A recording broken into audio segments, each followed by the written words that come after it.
fagocito. Acá están sus TLRs, o sus receptores, perdón, estos son receptores HC. Ahí está el germen rodeado por, no sé si son los anticuerpos, que tienen los anticuerpos, lo rodean, lo pueden atrapar. ¿Cómo se llama este proceso? Opsonización, exacto. Eso es el proceso de opsonización.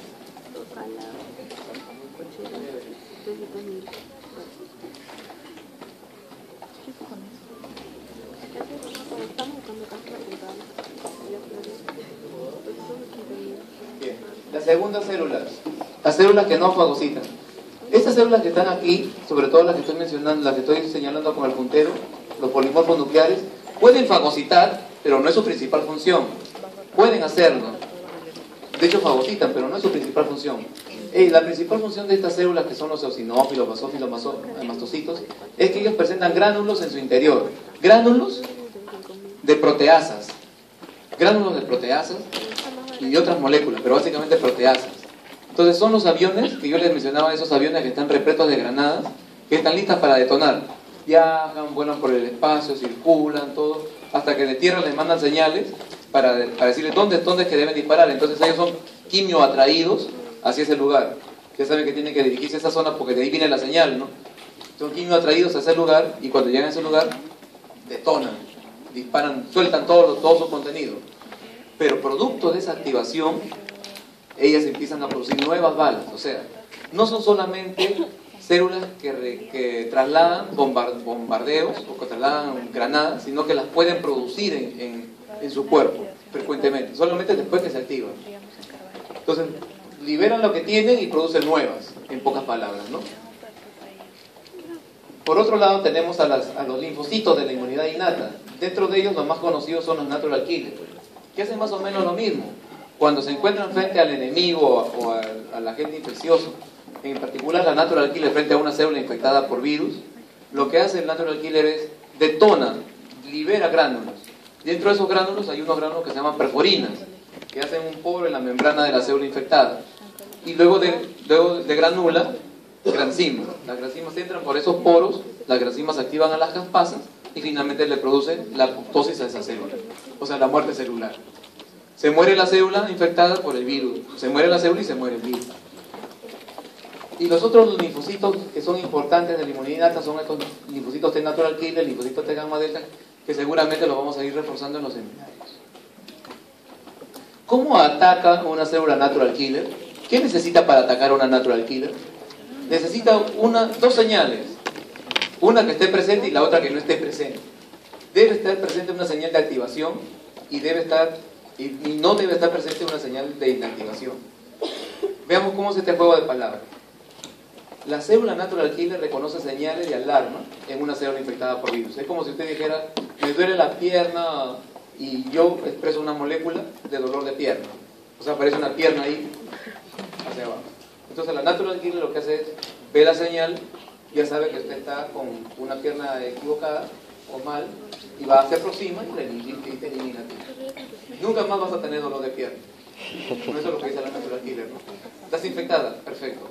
Hasta aquí nomás vas a sufrir, ¿no? Porque te va a eliminar. Por eso se llama killer, ¿no?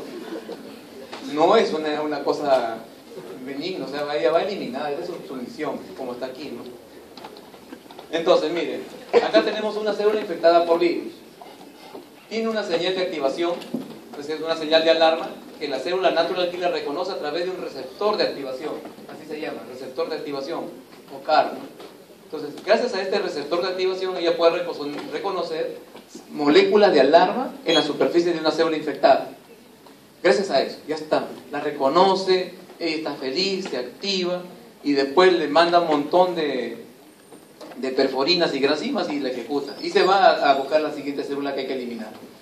La ventaja de la natural killer es que ella está activada frecuentemente. O sea, acaba con la primera célula infectada, listo, la eliminó, sigue con la siguiente, esta está sana, esta está infectada, la elimina, y así va siguiendo una por una hasta eliminar. La natural killer también puede reconocer células tumorales, y eso es importante. Entonces, dentro de la defensa contra los tumores, están tratando de buscar los científicos cómo hacer para activar esta natural killer que vayan directamente al tumor y lo eliminen a él nada más y a las demás no las toquen. Con la quimioterapia no ocurre eso, la quimioterapia te barre todo, te quedas calvo, no puedes comer, se te cae todo, es una desgracia. Pues. ¿Por qué? Porque eso es total, no es focalizado en los tumores. Si pudiéramos activar natural killers antitumorales contra ese tumor y que vaya ahí, sería fantástico. Pero, nuevamente, nuestros natural killers, a diferencia de los linfocitos T, no son específicos. No son, entonces la cosa sería meterle el natural killer directamente al tumor y eso es lo que están tratando de ver, ¿no? ¿Qué frena una natural killer? ¿Qué hace que una natural killer no sea killer? Otra señal. Cuando esta célula infectada expresa moléculas MHC clase 1, solamente cuando la célula infectada expresa moléculas MHC clase 1, así se llama, esta molécula MHC clase 1 es la molécula que inactiva un killer.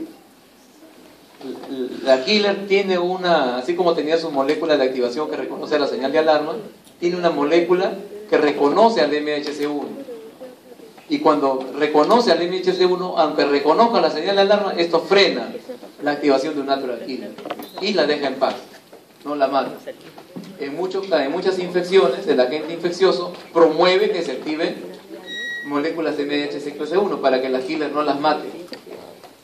Y es vivísimo el agente infeccioso. Lo que no sabe es que un linfocito T citotóxico, que es ya de inmunidad adaptativa, reconoce moléculas clase 1. Igual va a morir, pero dentro de 2 semanas, ¿no? Bueno, así es el sistema. Entonces, ¿para qué se ha hecho este sistema así? Para que las natural killers se protejan durante la inmunidad innata y los linfocitos T protejan durante la inmunidad adaptativa cuando ya las killers no pueden actuar. Bien. Ahora veamos este video, vamos a esperar a que comience. Ahí está, una célula infectada. No expresa moléculas clase 1, expresa molécula de alarma. El receptor de activación del killer detecta la señal de alarma, la molécula de alarma. Va a ver si hay moléculas de inhibición para no equivocarse, no quiere meterse en problemas con el linfocito T citotóxico. Ajá, no hay. Ahora libera los gránulos, listo, perforinas que hacen poros y luego entran por esos gránulos granzimas que activan caspasas y finalmente apoptosis de una célula infectada. Ya está, se acabó. ¿Está claro? Clarísimo, ¿no es cierto? Bien. Vamos a los componentes moleculares. ¿Cuáles eran? 2, citoquinas y complementos. La citoquina. Miren esta imagen, qué bonito, ¿no? Varias veces seguramente van a hacer esto durante su vida humana. Tratarán de hablarle a alguien al oído suavemente y con palabras delicadas y dulces, ¿no? O sea, flor, resumen flor, para convencer a alguien, ¿no? Los chicos somos expertos en floro y las chicas tienen un receptor para floro impresionante. Todos ellos se aceptan tranquilas y felices, porque así estamos diseñados, si no, no podríamos procrearnos, ¿no? Y perderíamos la especie de control del planeta Tierra. Tenemos que meter los simios, seguramente. Bueno. Pero las células no tienen pues esas capacidades, pero ellas tienen receptores floro. Una célula habla y bota moléculas, llamadas citoquinas, mientras que otra no tiene oreja, pero tiene receptor para citoquina. Entonces, esta célula que tiene receptor para citoquina recibe la señal y se activa. Si esta quiere comunicarse o responderle, botará una citoquina y esta tendrá que tener receptor de citoquina para conversar. Y así conversan las células, de molécula a molécula, molécula a molécula. Esa es su forma de hablar. ¿Ok? En el cambio del complemento, el complemento son proteínas que siempre están presentes, circulando frecuentemente en los tejidos, en los líquidos, frecuentemente. Y lo único que necesita para activarse es que exista una superficie que contenga una molécula extraña. Y esas moléculas extrañas son la superficie de las paredes bacterianas, por ejemplo. Si entra una bacteria que tiene esas moléculas, pasa al complemento que está circulando, plug, y se pega ahí. Y al pegarse esa molécula, activa la siguiente molécula de complemento, la siguiente, hasta que se forma un hueco. Y se muere por listo. Entonces veamos las citoquinas de inmunidad innata. Acá hay otro ejemplo que les puede ser gráfico para entender cómo funcionan las citoquinas. Vasos comunicantes, él habla, él escucha, o sea, tiene que ser emitido y tiene que tener un receptor, ¿no? Y acá en este gráfico están algunas citoquinas de la inmunidad innata, las más importantes, las que posiblemente tengan que estudiar para su examen, ¿no?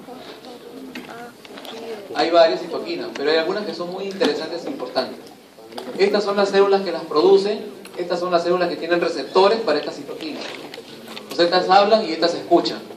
Por ejemplo, los polimorfos nucleares o los fagocitos mononucleares producen interferón tipo 1, tipo alfa o tipo beta, y estas pueden ser oídas por las natural killer. Entonces ya se imaginarán, ¿no? En el primer ataque, a ver, nuestra célula dendrítica atrapa la bacteria, pero entran tantas bacterias que entonces el goloso que está abajo, que es el macrófago, empieza a comérselas, pero entran tantas que ni el hombre plástico ni el goloso pueden contra esas bacterias. Entonces, ¿qué hacen? Ya, pues se acabó. Entonces, ¡plum!, empiezan a secretar interferón tipo 1. ¿Para qué? Para atraer a las gilas. Entonces llegan las gilas, que son más pequeñas y no son tan gordas como las otras, pueden moverse fácilmente y entonces empieza el ataque. Y así van sacando la mugre a las demás. ¿No? Es un ejemplo, ¿no? Y así va a pasar con todas las demás células. Entonces, estas células producen las citoquinas que luego van a servir para atraer o activar a estas células. Al hígado, por ejemplo, esta interleuquina 1, la interleuquina 6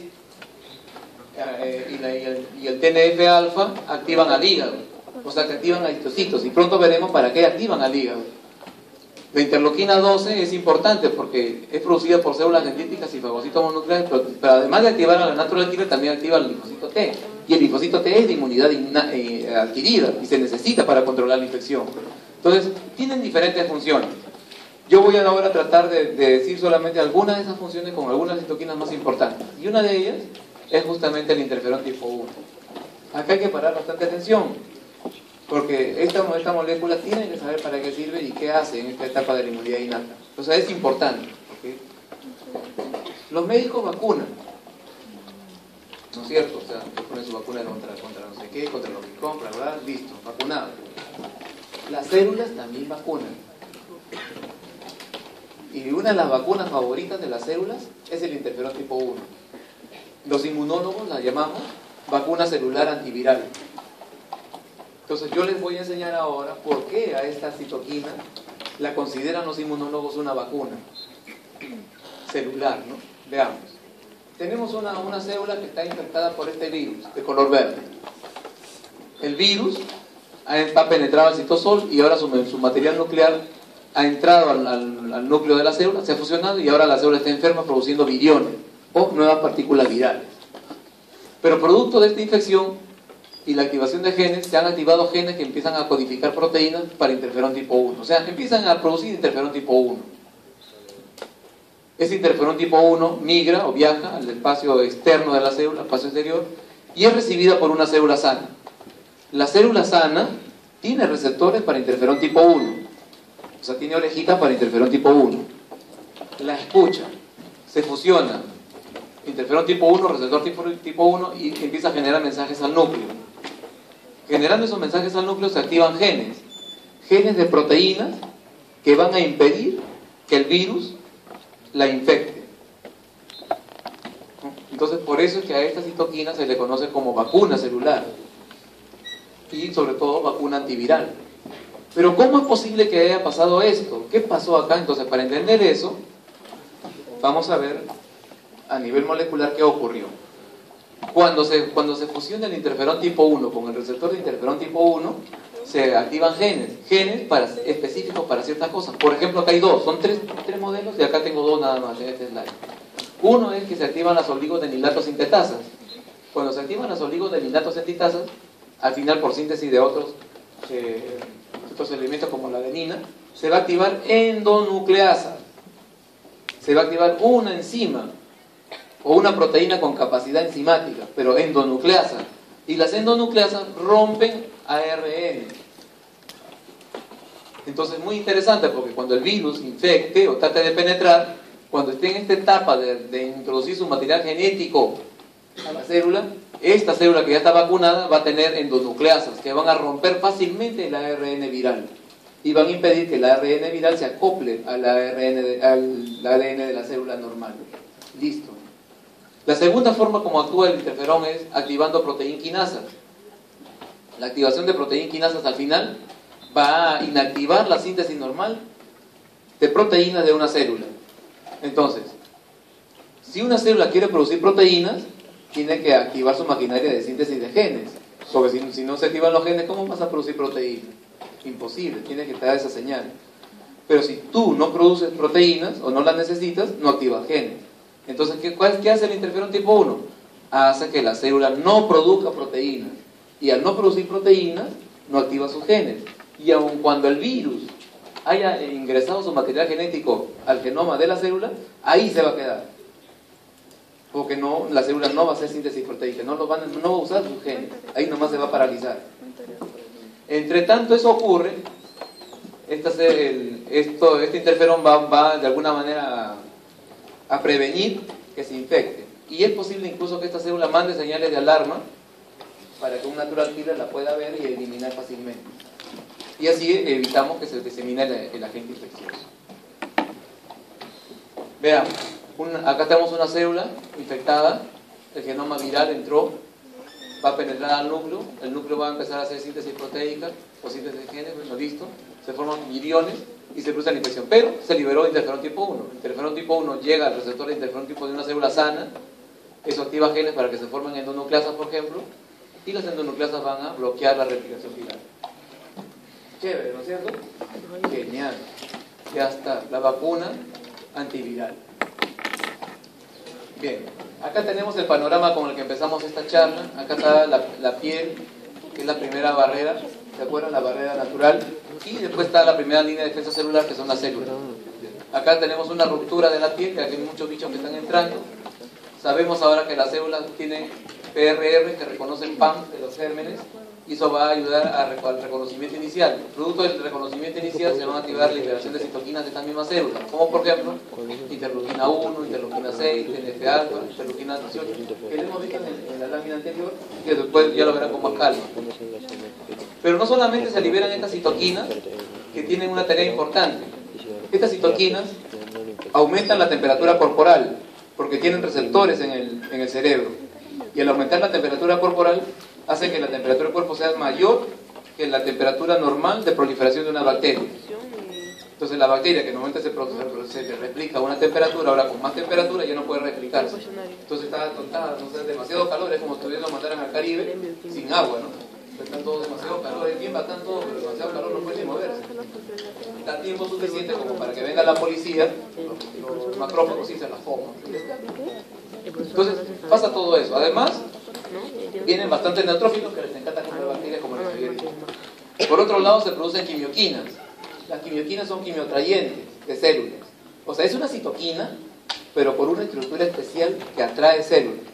Son las feromonas del sistema inmune. ¿Qué es una feromona?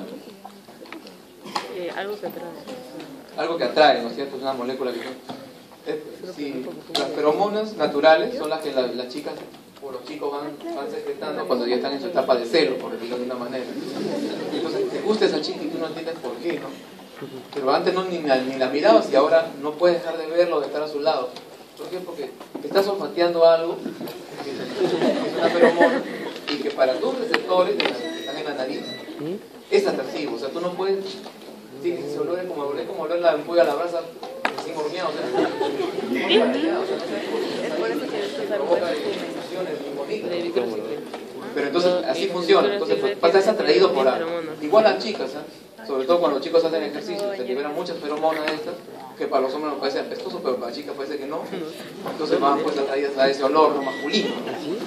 El asunto es que son quimioatrayentes sexuales, correcto. En el caso de las células, esas feromonas se llaman quimioquinas. Una célula que está peleando en el combate, luchando contra todo, empieza a liberar esas quimioquinas. Esas quimioquinas son moléculas especiales que van a atraer a células especiales.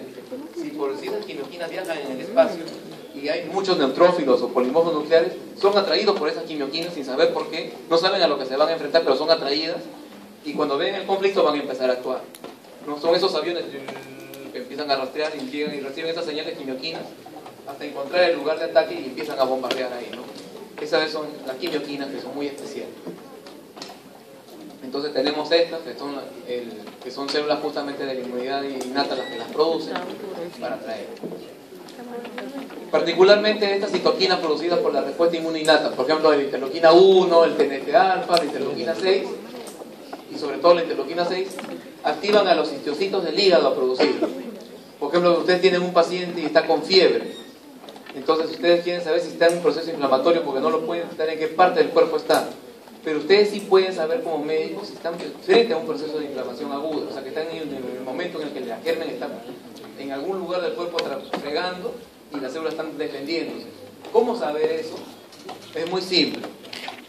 Cuando las células de inmunidad innata se activan y empiezan a producir estas citoquinas como IL-1, TNF, alfa, interleuquina 6, esas citoquinas activan a los citocitos del hígado a producir estas proteínas, llamadas proteínas de fase aguda. Solo cuando el proceso es agudo, en ese momento del combate, se producen estas proteínas. Y ahí tenemos a la proteína amiloide del suero, la proteína C reactiva, el fibrinógeno, la lectina dinongamanal. Se producen estas proteínas. Entonces, ¿qué hace usted? Siempre va y habla con el laboratorio y le dice, sáquenle una muestra a ese paciente. Y analicen las proteínas de fase aguda. El laboratorio los llama por teléfono, le manda su correo y le dice, en el paciente que ha mandado, las proteínas C reactiva y lectina manano están volando, están exagerados. Entonces usted concluye, gracias a Dios recibí mi clase de inmunología básica. Gracias a Dios. Entonces concluye, cuando se producen muchas proteínas de fase aguda, el que las produce es el hígado, pero para que las produzca tiene que haber interleuquina 6. Y para que produzca interleuquina 6 tiene que haber un macrófago o una célula dendrítica que está peleando. Y por lo tanto hay agente infeccioso. En resumen, el paciente está en un ataque de inflamación aguda en alguna parte del cuerpo. Ahora tengo que buscar en dónde. Y ya está. Y se convierte en Dr. House. Resolvieron el problema fácilmente con inmunología básica. ¿Qué otra cosa hacen estas proteínas aparte de hacer un diagnóstico de infección aguda? Simple. Muchas de estas proteínas de fase aguda se pegan a las paredes bacterianas. Se pegan. Y gracias a Dios, las células de inmunidad innata tienen receptores para estas proteínas. Entonces, de repente la célula de inmunidad no puede ver a la bacteria, pero sí puede ver a las moléculas de fase aguda. Y las ve, y como es atraído a esas moléculas de fase aguda, las digiere fácilmente. Entonces, es una forma, así como la opsonización, es una manera de opsonización, porque mejora la fagocitosis de estos gérmenes por estas células, las proteínas de fase aguda. ¿Qué otro elemento tenemos? Entonces las células estaban acá, la entrada, las citoquinas, las quimioquinas, las proteínas de fase aguda, los vasos. ¿Es importante que se active el sistema vascular en la inflamación? Por supuesto. Voy a poner el ejemplo que puse en la mañana. Imaginemos que en la Plaza Mayor, o sea, frente al Palacio de Gobierno, existe una revuelta de huelguistas, que no son médicos, huelguistas. Y están haciendo sus chinches, están destruyendo los árboles, qué sé yo. Y ustedes son los policías de la respuesta inmune. Entonces reciben la señal, ¿no?, por teléfono. Estamos frente a un ataque en la Plaza Mayor y hay necesidad de formar un contingente para que vaya a auxiliar. Entonces reciben las quimioquinas. Entonces ustedes se empiezan a activar, empezamos a organizarnos, ¿no? Posiblemente yo sea el linfocito T y les diga, bueno, a ver, linfocitos citotóxicos para acá, células de macrófagos para acá, y vamos a salir en este orden. Primero los macrófagos y después los T citotóxicos. Y vamos todos al ataque. Bien, la pregunta es, ¿por dónde ir? ¿Cómo llegar a la Plaza Mayor? Ajá, por la calle. ¿Pero por dónde? ¿Tenemos alguna ruta que nos dirija hacia la Plaza Mayor? ¿Qué ruta tomarían ustedes? A ver, fácil, profesor, agarro hasta Evitamiento y de Evitamiento agarro un bus directo hasta el centro de Lima y ya estoy allá. Puede ser una opción válida, ¿no es cierto? Agarro Javier Prado y tomo un metropolitano, pues y estoy allá. Y es más rápido porque a veces en mi Evitamiento hay mucho tránsito. La cosa es que conocemos las rutas, sabemos cómo llegar, ¿no es cierto? Bueno, ahora imagínense ustedes en el caso de las células, que son muy pero muy pequeñitas. ¿Y cómo carrizos hace una célula para salir de un órgano que está al otro lado donde está la inflamación para encontrar el sitio de inflamación? ¿Cómo hace la célula? No tiene mapa. No existe el metropolitano. No hay una calle Prado. ¿Cómo hace? ¿Cómo cree? Tiene que usar los vasos sanguíneos para trasladarse ahí. No hay otra manera. Pero los vasos sanguíneos están en todo el cuerpo. Entonces, ¿cómo sabe qué vaso sanguíneo tomar? ¿Cuál sería la ruta? Entonces, ahí empieza otra parte interesante de la respuesta inmune. Una vez que las células se han activado en los ganglios, por ejemplo, y entran al torrente sanguíneo, entran a todo el torrente sanguíneo. O sea, es como si nosotros empezáramos para llegar a la Plaza Mayor a recorrer todas las calles del Lima, total, completa, por La Molina, Surco, Miraflores, todo, o sea, como si estuviéramos perdidos. Y solamente las autopistas o las calles que están cercanas o delimitando la Plaza Mayor, esas tienen unas banderas que nos dicen que ahí hay un proceso inflamatorio. Solamente, por ejemplo, la avenida Tacna podría ser, no sé, la avenida Bancay, solamente en esa zona del centro estarían esas banderas. Entonces, mientras que otros están en Surco dando vueltas, otros están en San Isidro, posiblemente otros por el azar han llegado hasta ese lugar, hasta el centro de Lima, y han visto las banderas. Y entonces van a ver las banderas y van a parar en las banderas y van a saber que ahí está el sitio de inflamación. Luego van a salir de la autopista y van a entrar a la Plaza Mayor. Listo. Y los demás seguirán dando vueltas. Entonces así funciona el sistema inmune. Los vasos que están muy próximos al sitio de inflamación expresan moléculas de adhesión que son reconocidas por las células inmunes que están circulando. Si esos vasos no expresan esas moléculas de adhesión, las células deben saber que ahí no hay nada. O sea que detrás de los vasos no hay nada. Solamente los vasos que están rodeados de inflamación expresan esas moléculas de adhesión. Y acá tenemos un ejemplo. Esta es la zona inflamada. Aquí están las bacterias. Y acá existe un polimorfo nuclear, posiblemente un neutrófilo, que esté digiriendo bacterias. Ya les dije que a los neutrófilos les encantan las bacterias. Pero este neutrófilo no se da abasto con esta cantidad de bacterias. Entonces, ¿qué es lo que hace? Empieza a secretar quimioquinas y citoquinas. Muchas de esas citoquinas activan al endotelio vascular más próximo para que el endotelio vascular próximo empiece a expresar moléculas de adhesión, como estas que están aquí de rojo, o estas selectinas que están aquí de verde.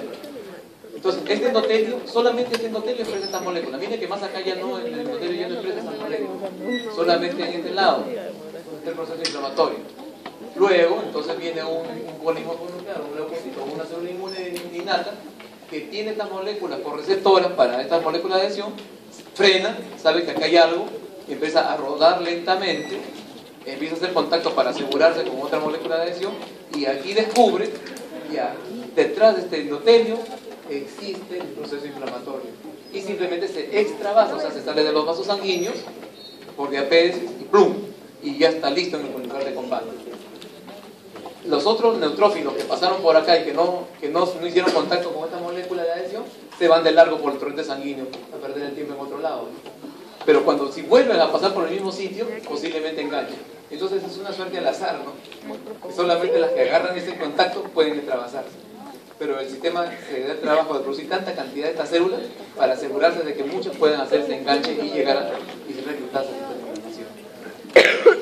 Entonces ya tenemos el sitio de inflamación, las células inmunes, las células de fase aguda, los vasos activados, y la última etapa es, cuando esto no se puede resolver, activar a los linfocitos T, o activar otro tipo de células para que sea mayor el problema. Bien, el último grupo de proteínas, el complemento, hace más o menos el sistema parecido.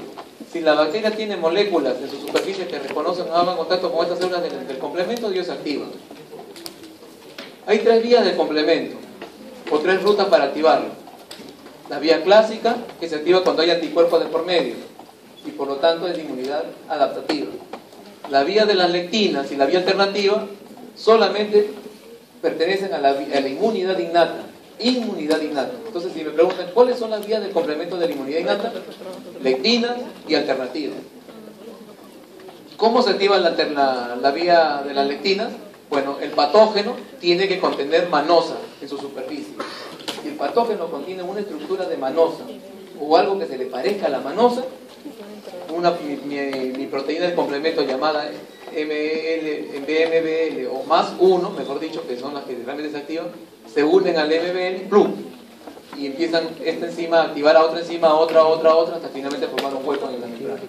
Y en el caso de la vía alternativa, bueno, por ejemplo, si el patógeno tiene LPS, lipopolisacárido, gran negativa, porque una gran negativa, entonces se va a activar otra proteína de complemento, la C3, sobre el patógeno, y esa va a activar a otra y a otra, hasta que finalmente forme un hueco. Entonces, esa es la idea del complemento. La innata se activa por proteínas del patógeno, mientras que la clásica se activa por proteínas de la inmunidad adaptativa, los anticuerpos. Al final acá tenemos la vía alternativa, la vía de las lectinas. Cada vez que se unen las primeras proteínas, como por ejemplo la C3, a la superficie del patógeno y se active, parte de la proteína del complemento se va a quedar pegada al patógeno. Se divide en 2 partes en realidad. La parte pequeña se va y la parte pesada se queda pegada al patógeno.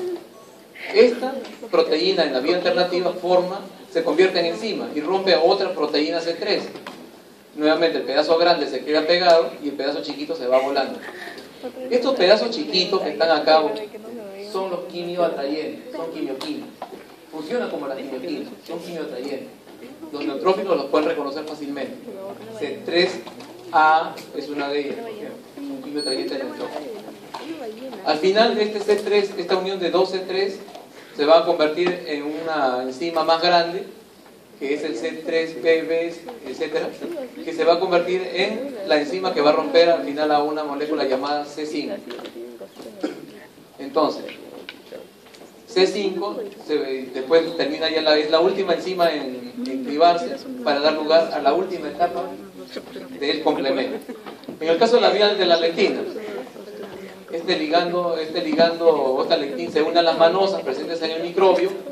Esta lectina activa a la C3, perdón, activa al C4, pedazo grande se queda pegado al parásito, a la bacteria. Esto se rompe al C2, el pedazo grande se queda pegado a la bacteria. En este caso es la única excepción a la regla. El pedazo grande se llama C2A. Todos los pedazos grandes que quedan pegados a las bacterias tienen la denominación de la letra B. Todos los pedazos, B. La única proteína del complemento donde el pedazo grande se llama A es la C2. Y eso tomémoslo en cuenta porque a veces la gente tiene que equivocarse en ese detalle. Durante años se ha ido cambiando a C2A, C2B. Actualmente C2A es el pedazo que queda pegado a la bacteria. Es lo que tenemos que aprender, ¿okay? No olvidarse ese detalle. El asunto es que esto va a romper a otra proteína que es el C3.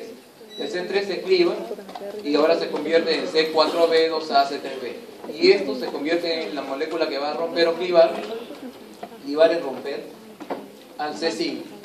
Y aquí nuevamente estamos a la vía común. Por la vía alternativa se llegó al C5 y por la vía de las lectinas al C5 convertirse. Y por la vía clásica también se llega a C5. O sea, al final las tres vías tienen una vía común. Y esta es la vía común. O sea, todo ese trabajo que han hecho anteriormente las proteínas del complemento ha servido para llegar a este punto, a una vía común. La vía común es la convertasa de C5. Rompen C5 en dos pedazos, el pedazo chico se queda, que es otro quimioatrayente, pues activa la inflamación, y el pedazo grandote, C5b, se queda enganchado al resto de proteínas. Y a partir de acá ya no se cliva ninguna otra proteína, más bien se recluta proteínas. La C6, la C7, la C8 quedan enganchadas en la membrana del parásito, de la bacteria o el parásito, y después esto va a hacer que las moléculas C9 que están circulando empiezan a ser acopladas estratégicamente hasta formar un poro. Y por este poro, el líquido interno de la bacteria se sale, produciendo lisis bacteriana. Se forman un montón de poros alrededor de los gérmenes. El sistema de complemento está activo todo el tiempo. Es posible que las células gigantes, como la célula plástica, la dendrítica, o el boloso, que es el macrófago, o el comedor de bacterias como el neutrófilo, no vean los gérmenes, pero el complemento sí lo va a atacar, porque el complemento es más abundante y permanentemente está siendo producido. Bueno, y finalmente tenemos este panorama. Tenemos que la inmunidad innata provee una barrera para la prevención de infecciones, detecta rápidamente el agente infeccioso, ya sea virus, bacteria o parásito, elimina y controla temporalmente al agente infeccioso. La mayoría de las veces la inmunidad innata elimina el patógeno, pero cuando no lo puede eliminar, lo controla. Pero controlar no significa que lo ha eliminado. Entonces, cuando el sistema inmune innato solamente controla al agente infeccioso, es algo que tiene que activar a la inmunidad adaptativa para poder eliminar totalmente al agente infeccioso. Y acá tenemos el panorama completo. Nosotros en esta clase, en la clase de hoy día, solamente hemos llegado a la primera etapa. Nosotros tenemos que pasar desde la inmunidad innata hasta lograr activar eficientemente el linfocitos T de la inmunidad adaptativa. Y nosotros estamos en este cuadro de acá. Hemos visto cómo son las células de inmunidad innata y cómo ellos pueden ser capaces de detectar al agente infeccioso a través de un reconocimiento de moléculas, ¿no? Los PAM, por ejemplo, a través de los TLR. Hemos visto cómo su sistema de captura de antígenos por estas células. En la próxima clase, o sea, en la próxima semana, ustedes van a empezar a ver el siguiente proceso. Cómo esta célula de la inmunidad innata es capaz de tragar esas moléculas antigénicas. Las tiene que comer. Si no las come, no puede saber de qué está hecho. Muchas de las moléculas de una bacteria son comunes a las moléculas de un mamífero o de un humano. Entonces, el éxito de activar eficientemente a la inmunidad adaptativa está en que estas células, cuando procesan antígenos, pueden diferenciar moléculas extrañas y peligrosas y moléculas comunes a las células del humano. ¿Cómo hace esa célula para discriminar ese tipo de moléculas? Eso es un verdadero milagro. Pero si él no puede eficientemente discriminar entre esas moléculas, cuando llegue al órgano linfóide secundario y trate de activar a un linfocito, no le va a poder explicar exactamente contra qué tiene que activarse. Pues, ¿entiende? O sea, el éxito está en que dependemos de la activación o del procesamiento de antígeno de esta célula para activar eficientemente a los linfocitos T. Si nosotros, la gente que está metida en ciencia, pudiésemos saber cómo es que hace esta discriminación esta célula, nosotros seríamos capaces de hacer las vacunas más fabulosas del universo. Porque para hacer una vacuna, usted tiene que saber exactamente qué molécula del antígeno es la que es capaz de activar a los linfocitos T. Pero ¿cómo saberla? ¿Cómo tener esa capacidad que tiene esta célula para hacer esa discriminación? Hay que meternos dentro de esta célula y ver exactamente cómo hace eso. No lo sabemos, pero si pudiéramos hacerlo, estaríamos en un nivel realmente impresionante. Bueno, al final, para terminar ya, esto es lo que vamos a desarrollar en las dos primeras unidades de inmunología. Cómo hemos activado la inmunidad innata y cómo vamos a activar la inmunidad adaptativa. Y la última etapa del curso es agarrar todos estos mecanismos que ya sabemos y enfocarnos solamente en patologías muy precisas, como cáncer, como inmunodeficiencias, etc. ¿Okay? Pues entonces ahí nos vamos a quedar. Muchas gracias.